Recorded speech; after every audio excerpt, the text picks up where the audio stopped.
Tracers of light seep out from the dark earth, hidden for centuries from the day.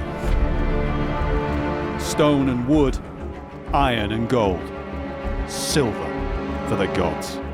In the kind of popular view of the Vikings, they're always associated with loot and plunder and its product, treasure.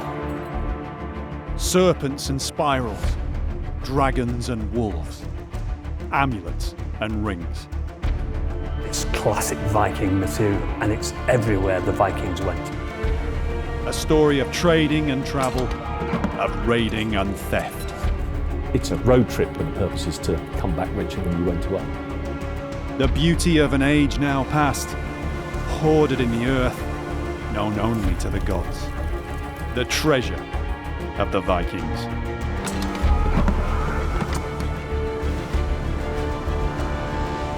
From the late 8th to the mid-11th centuries, the Scandinavian peoples burst from their frontiers almost wherever the seas could take them. Through archaeology, now we can explore the world of Viking life by understanding the realm of the Viking dead.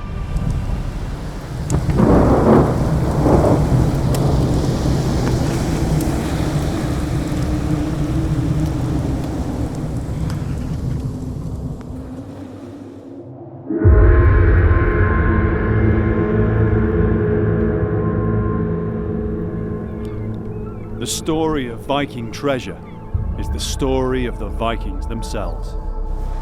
The richness of imagery and the wonders left to us now. For some, it reflects the voyages and adventure, the romance of a period that fascinates us.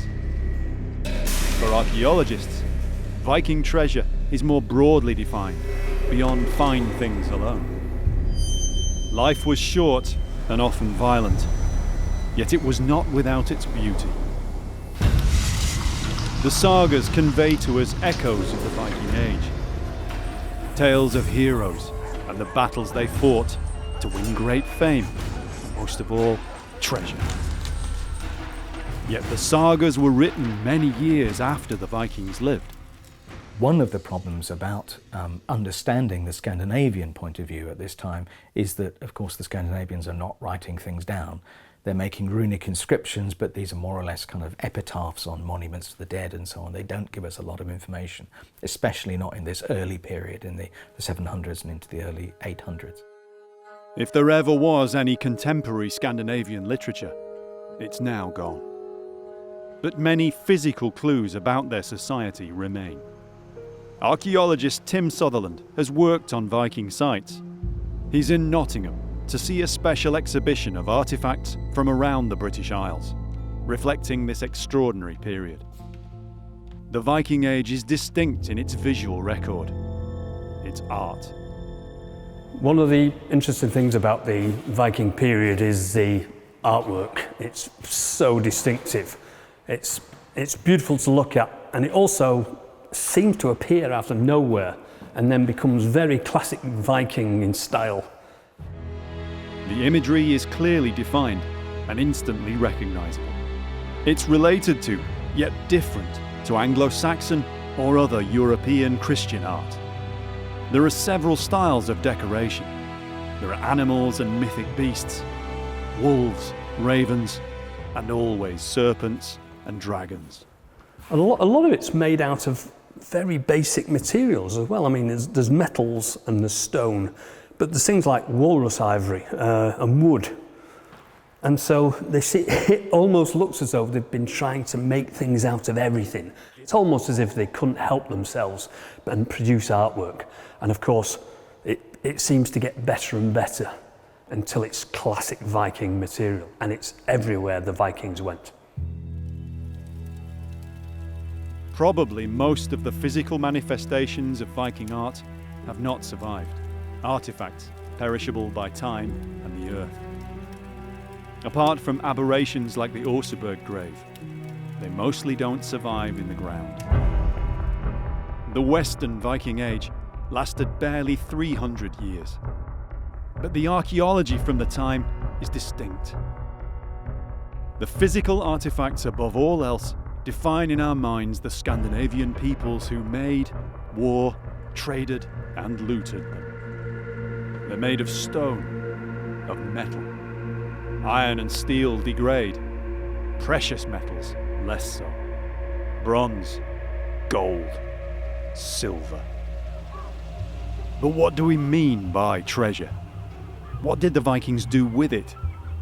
And the treasure itself, over the years of the Viking period, how did that change? Scandinavian society had existed relatively peacefully beyond the frontiers of Western Europe for centuries. But then, in 793 AD, with the attack on Lindisfarne, the raiding began. Over the following centuries, incalculable amounts of valuable items and materials were migrated from the British Isles and all over Europe to Scandinavia. But what were the Vikings looking for in those first raids?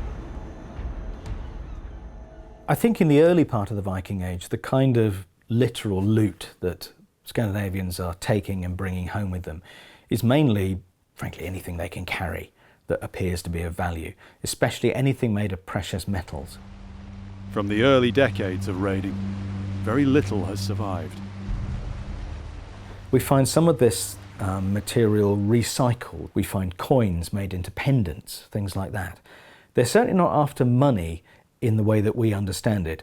Scandinavia was not a coin economy in the early Viking Age.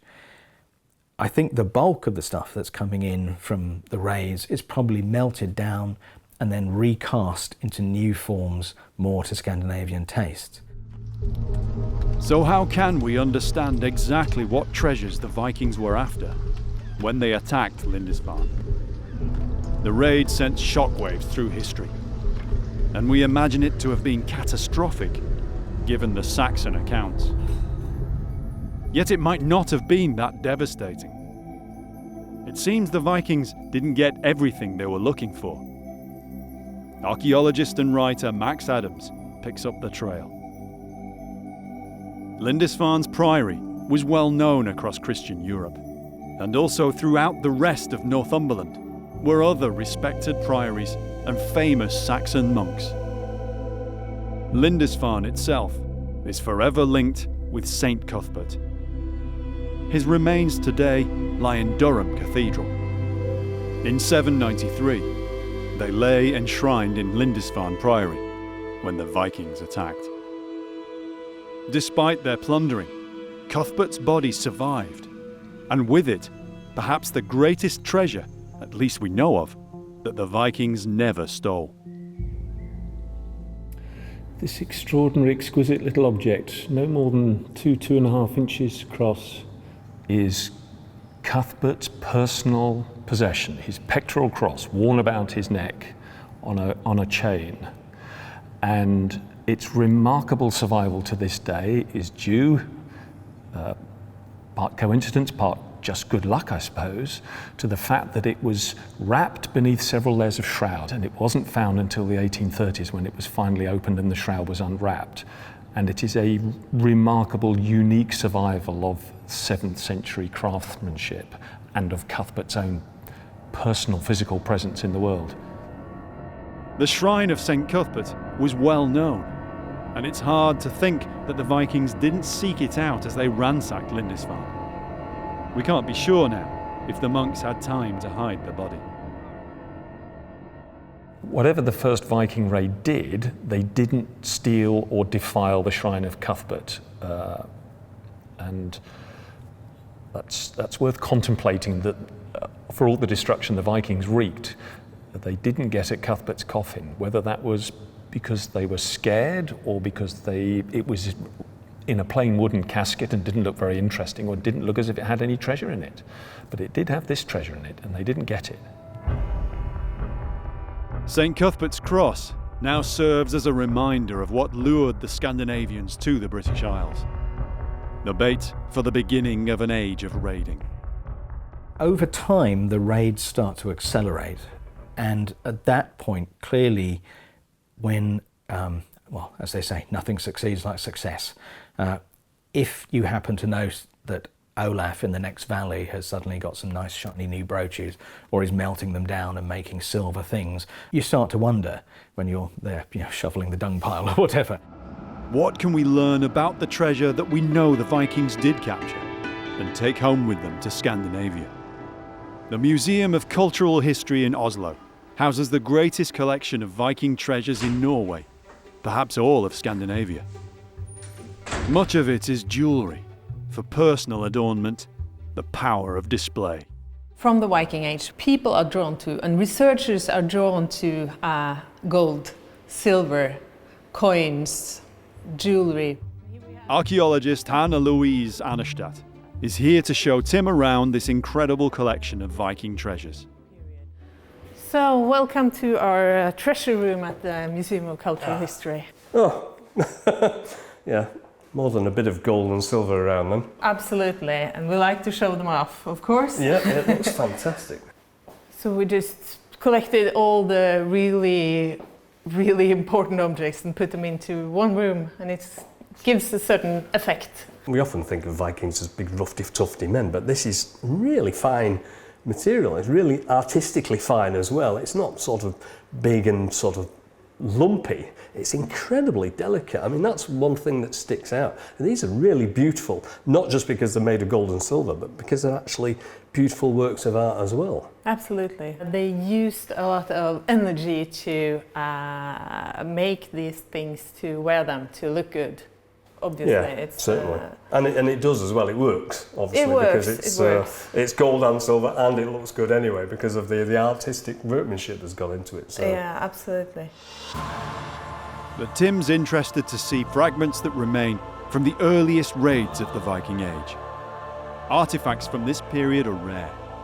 It was just a few years or decades when Scandinavian raiding began and quickly escalated. The rewards were there, it seems, for those who dared. Now we can only guess at exactly why the raids began when they did. Vast amounts of treasure from the British Isles end up in Scandinavia. Some of it's lost, some of it's hidden and then never recovered, some of it's buried in graves. What are they actually thinking they're going to do with that money? I think first thing on their mind is they're going to buy themselves a wife. In other words, now they've got cash, they can afford to proposition a woman they've got pretty good idea which girl they're going to proposition. And with ready cash, which girl's father is going to refuse them. And perhaps some of that ready cash is right here. Some of these pieces are examples of the very first treasures from the Viking period. What's really amazing about this is the primary loot. This is the primary things that was taken or traded from northern England at the very beginning of the Viking period. And it's the classic stuff, but it's also parts of it look like they've actually been hacked up, like the cross, maybe off the front of a book or something.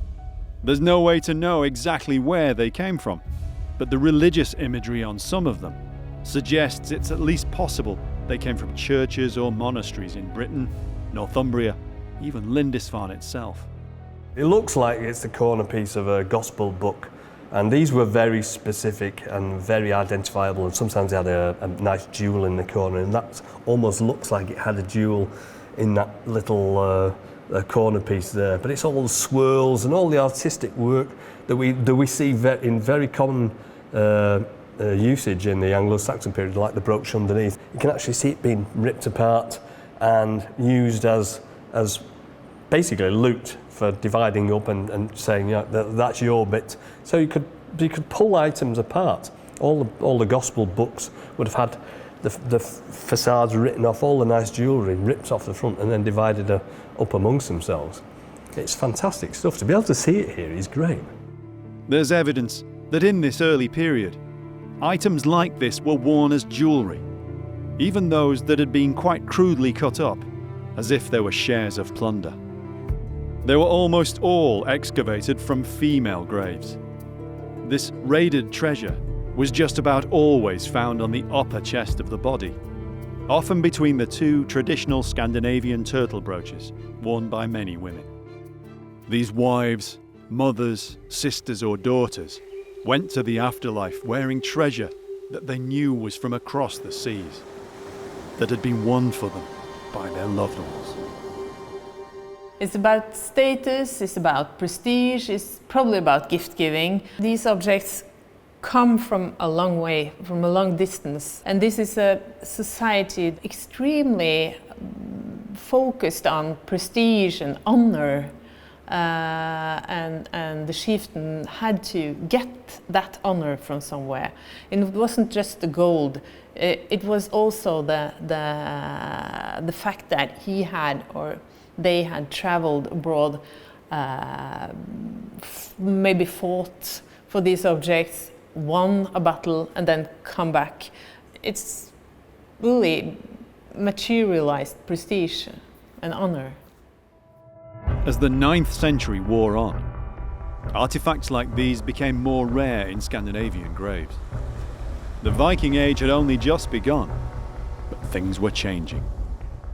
Of course, as the decades go on, the pickings get much thinner. People are a little bit more wary. Monks move inland. It's, you know, the first wave of is too good to be true. Then after that, I think it gets a bit thinner. Raiding had probably been small scale at first, but now it had expanded to a different level. You have to think about, how did the raids actually get organised? Who owned the ships? Who equipped the people on them? Do people bring their own weapons? Do they get provided with them? Are raids sponsored by people who don't actually go on them at all? Are there raids by commission? Now, what I'd really like is one of those, not so much of these next time, okay? We don't know, but we certainly see enormous amounts of material filtering back into Scandinavia.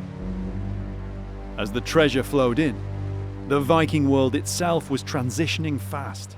But as the raids go on, as they escalate, the proceeds of those actions are more fed into the economy in a formalised way. And this is when we start to find silver bullion, hack silver, where finished objects like arm rings or whatever are cut into pieces and quite clearly used for their weight, their value, rather than their aesthetic qualities. Jewellery and prestige items seem to take second place now to sheer amounts of material collected in hoards. One of the things we associate with the Viking period is the hoard. And it's not just one or two. There are hundreds of them. And some of them are quite small and quite distinctive, almost certainly personal, but some of them are absolutely massive. And the number of them is astounding. I mean, they're all over the Viking world. Hoards aren't exclusive to the Vikings. They've been found from Roman, Anglo-Saxon and other times. But from the 8th century, they seem to flourish in the archaeological record.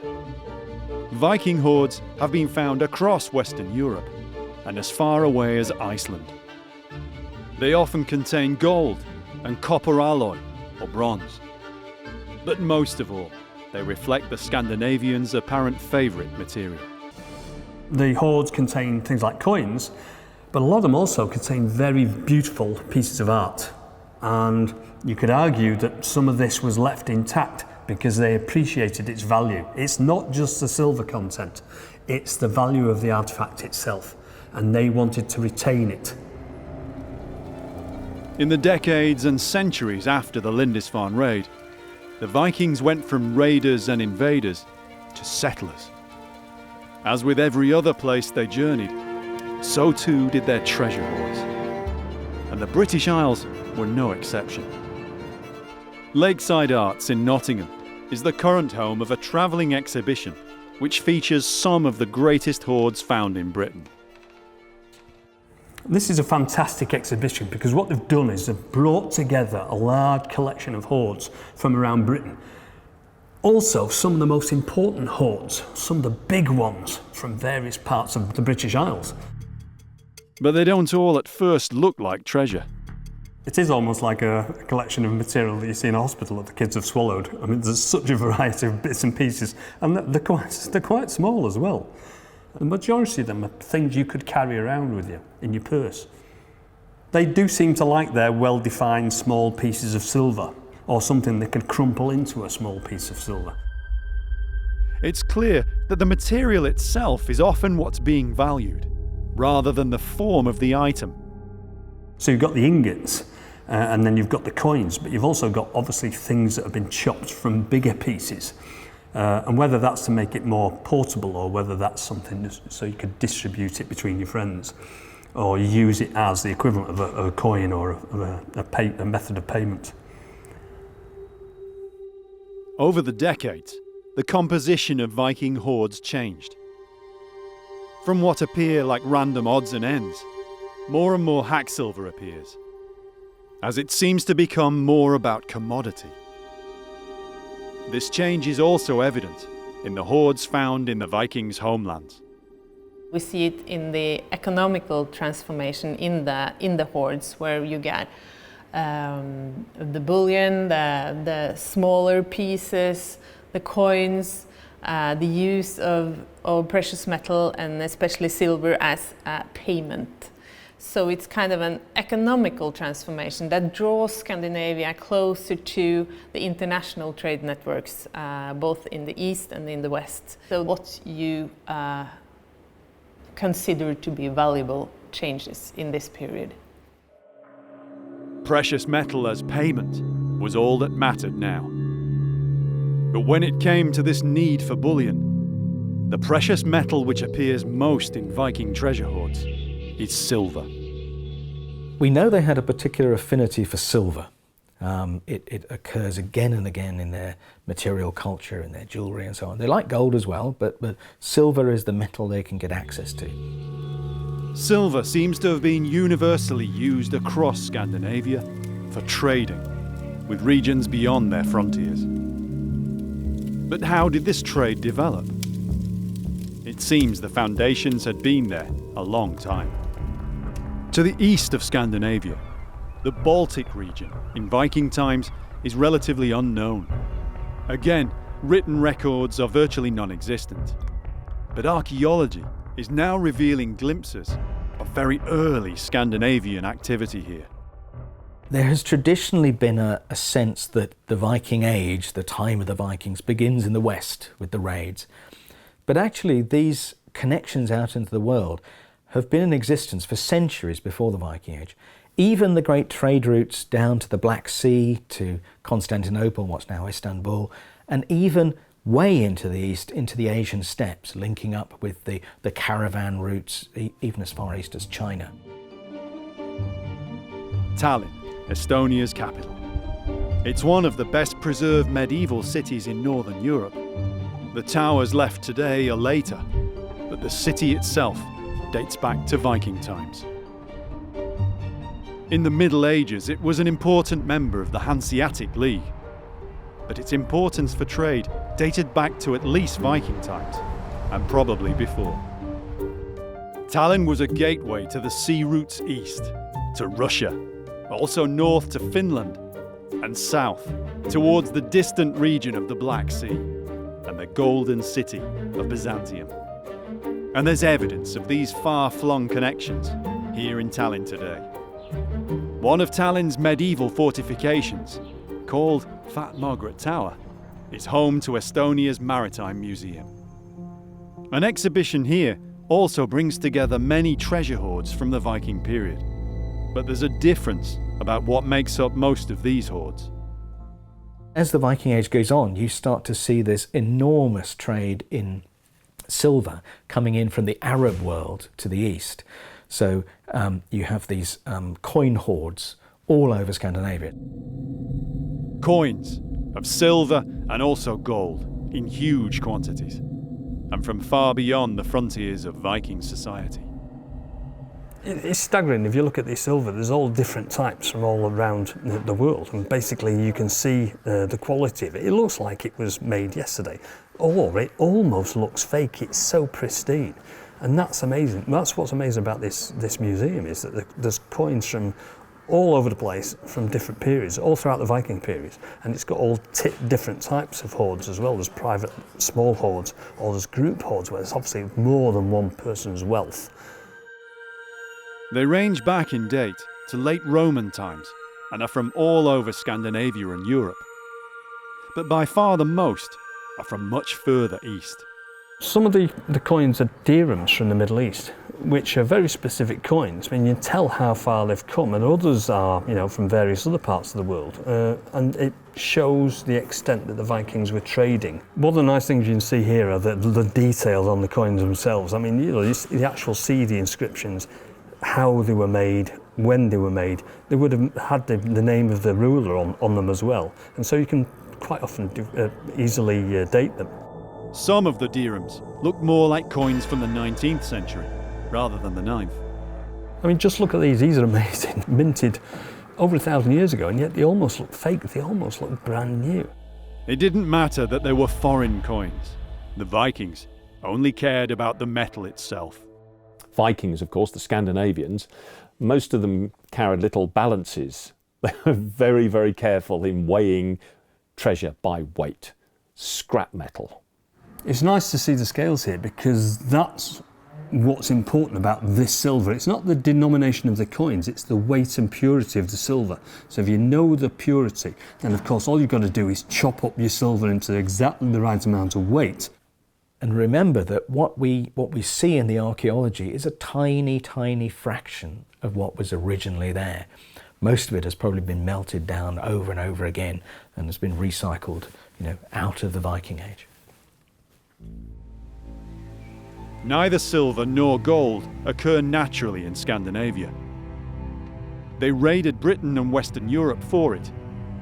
But when it came to quantity and purity, the eastern supplies were incomparable. But how did this amount of silver travel the vast distances from Arabia?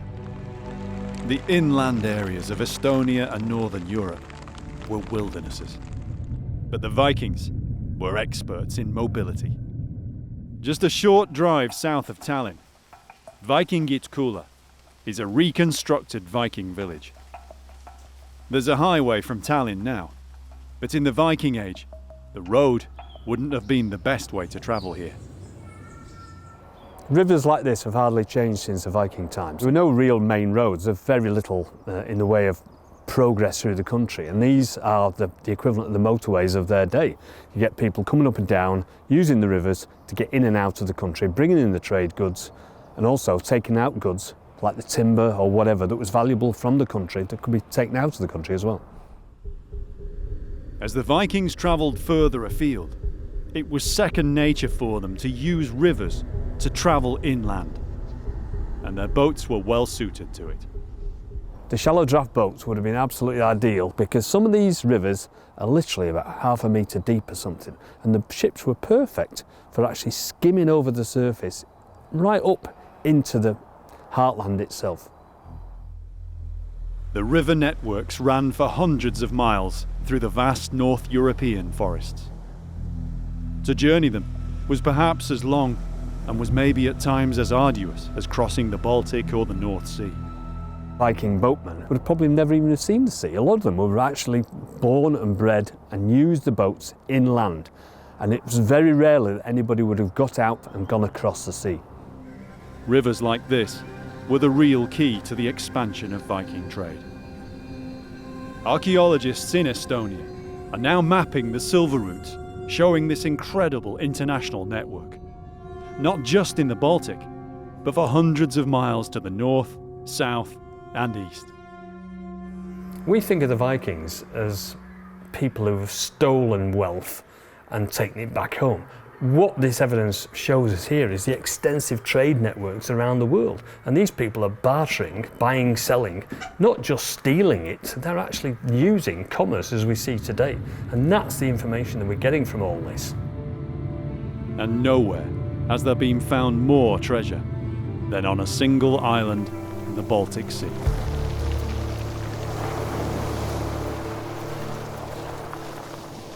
One thing that's absolutely clear from every aspect of the archaeological record is that the island of Gotland is in some senses a separate place, a distinctive culture.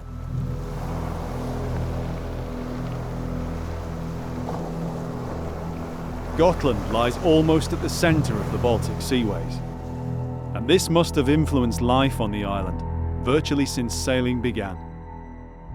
The Viking Age in Gotland lasted longer than almost anywhere else in Scandinavia or Europe. And the people of those times certainly left their mark here. One of the things that is most apparent when you start looking at the archaeology of Gotland in the Viking Age is the silver. There are so many hoards, buried deposits of silver on Gotland, that if we make a distribution map of the Viking silver hoards of the Baltic, Gotland is kind of black because there's no space between the dots. There's at least one silver hoard found in Gotland every single year, more than anywhere else in the Viking world. It's absolutely astonishing. There are some parts of the island where absolutely literally every farm has a silver hoard. So they're not just trading in silver, they're doing different things with it than the rest of Scandinavia. The big question is why? Archaeologist Per Widerström has excavated many hoards on Gotland. People in general, I think of history on Gotland, and it's an island, it's an isolated place packed with history. There's lots of evidence for trade in Gotland going back to the Stone Age. But with the Vikings, it reached a different level. There was a strong culture here, and this shows in the archaeology. During the Viking Age, something else happens, and we can see that there are large amounts of especially silver coming in here, and we can also see that the jewelry on the Swedish mainland are very similar from north to south, but on Gotland is something completely different. So it's really important for the Gotlanders to stand out from the rest. Per is one of a small team of archaeologists on the island, whose task it is to investigate every new treasure hoard. In July 1999, when another hoard was unearthed, no one was too surprised.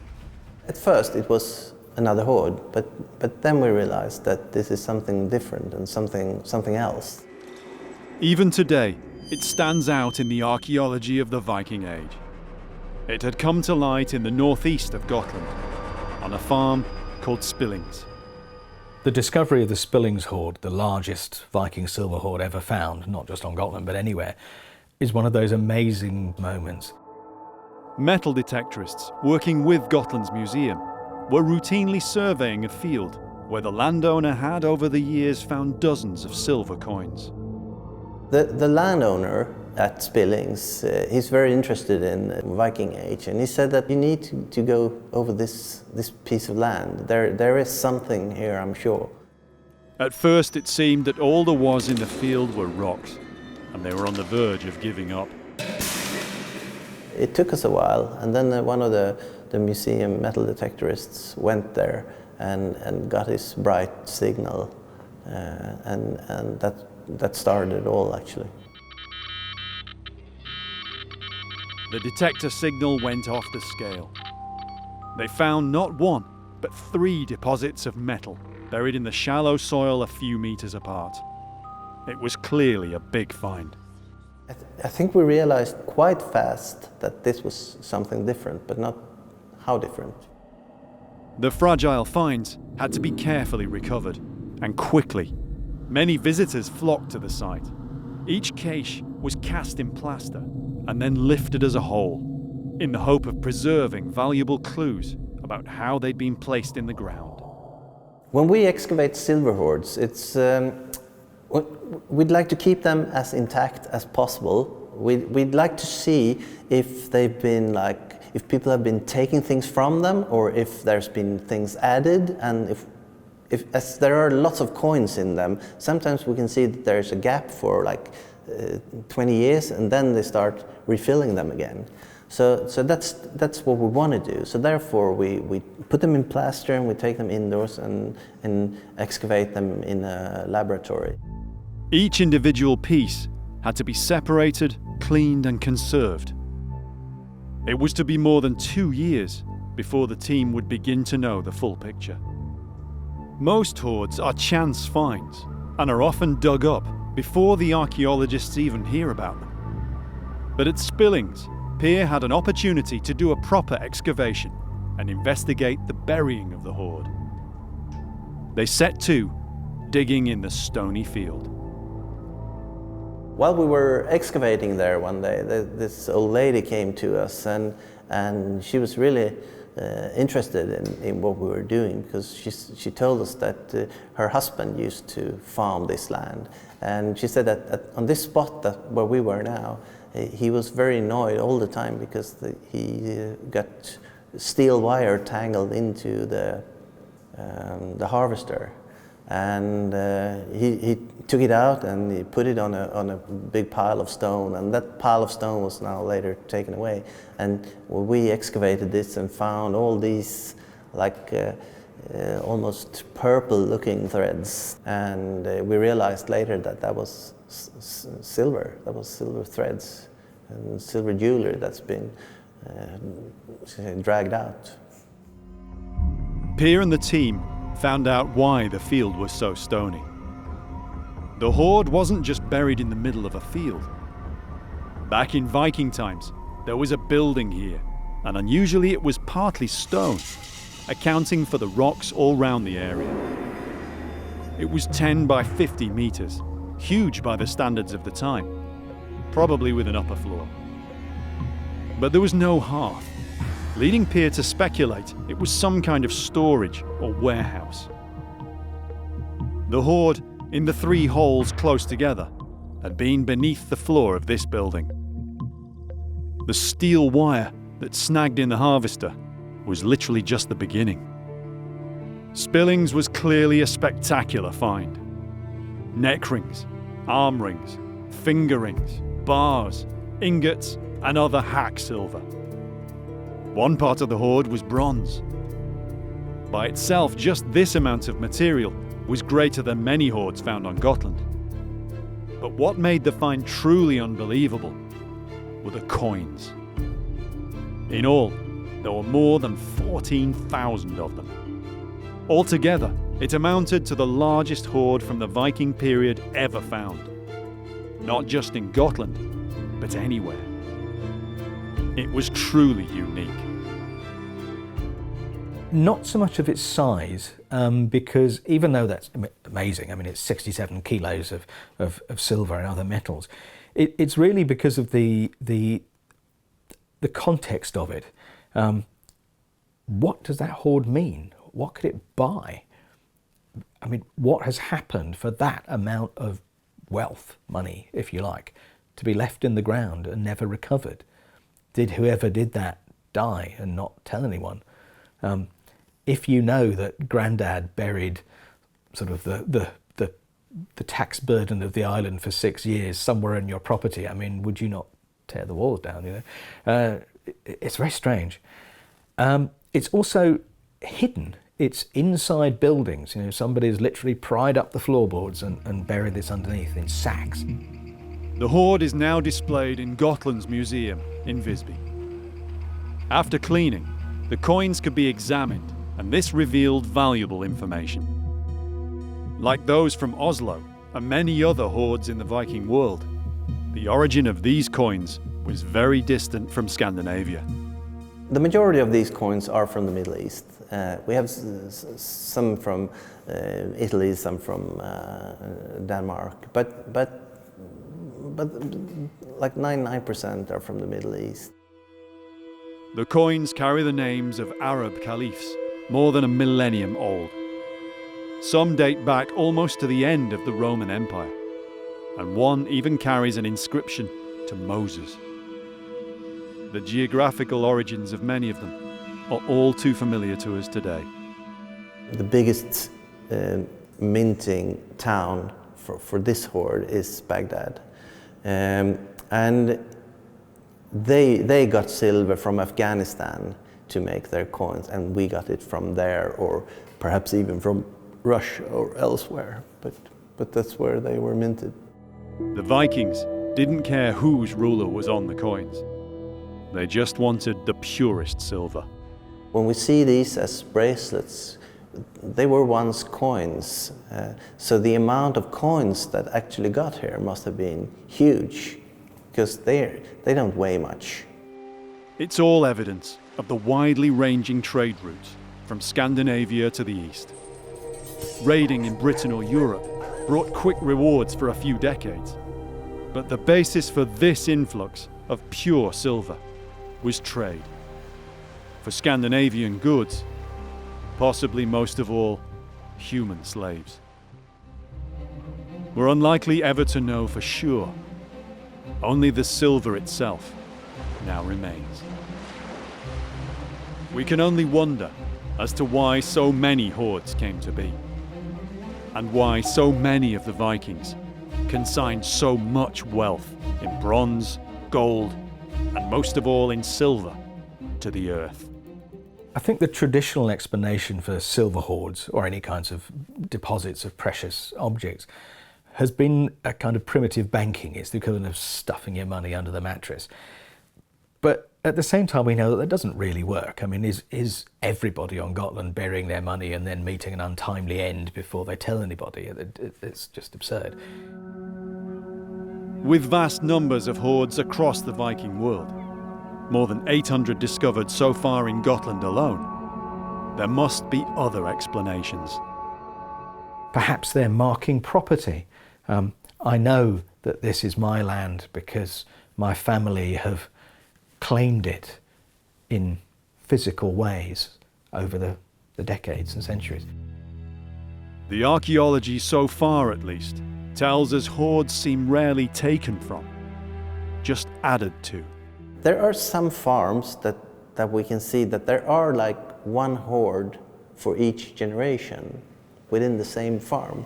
So it must have been important for each generation to have its own like collection of silver. So they would have known that their father also had one, but they didn't take it up. Either they didn't find it or they didn't want to take it up for some kind of religious reasons. And perhaps this was not necessarily in a way we would understand now. Something I find fascinating is almost a kind of throwaway remark in a later text. It's the beginning of a saga of the Norwegian kings written by Snorri Sturluson. Snorri Sturluson was an Icelandic scholar writing centuries after. Sagas like his are almost all we have to try to catch fleeting glimpses into the Viking mind. He talks about a set of laws laid down by the god Odin as to proper behaviour, what you should do about burying the dead and so on. And one of these things says that anything a person buries in the ground in their lifetime will come back to them after death. So it may well be a kind of bank, but it might be a spiritual one. It means you get the checkbook when you reach the other side. Odin's law is the only clue we have. He says that you can bring to the next life what you put in the soil.